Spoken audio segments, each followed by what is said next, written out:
जगन्नाथपुरी के एक भक्त की कथा है। एक भक्त था, उसके स्वप्न में जगन्नाथ जी आते थे।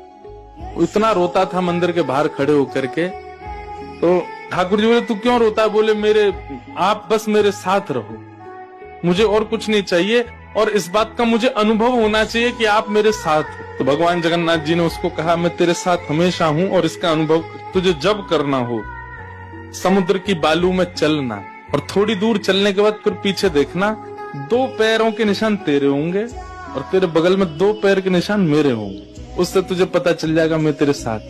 अब तो वो रोज जाता, समुद्र के तट पर चल के देखता, थोड़ी दूर चलता तो 2 पैर के निशान उसके और बगल में छोटे छोटे छोटे चरण भगवान के।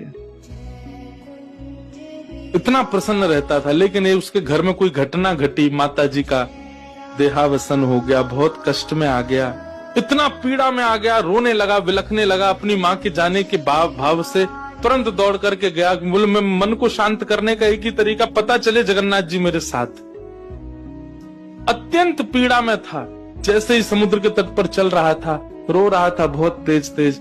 पीछे मुड़ करके उसने देखा तो 2 ही पैरों के चिन्ह थे। जगन्नाथ मंदिर के बाहर जाकर बोला, मैं समझ गया, मेरी माँ का देहावसन इसलिए हुआ क्योंकि आप मुझे छोड़ के चले गए हो। अब आप मेरे साथ में नहीं हो।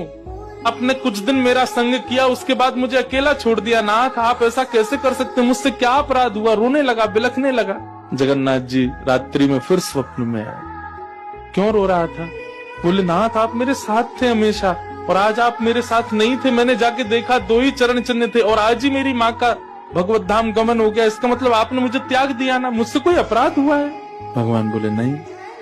तो फिर आज आपके चरण चिन्ह क्यों नहीं थे? भगवान बोले, कल तक मेरे चरण चिन्ह थे क्योंकि तू भी चल रहा था और मैं भी चल रहा था, परंतु आज तू पीड़ा में आ गया तो तुझे गोद में लेके मैं ही चल रहा था। वो मेरे चरण चिन्ह, तेरे नहीं, वो मैं ही हूं।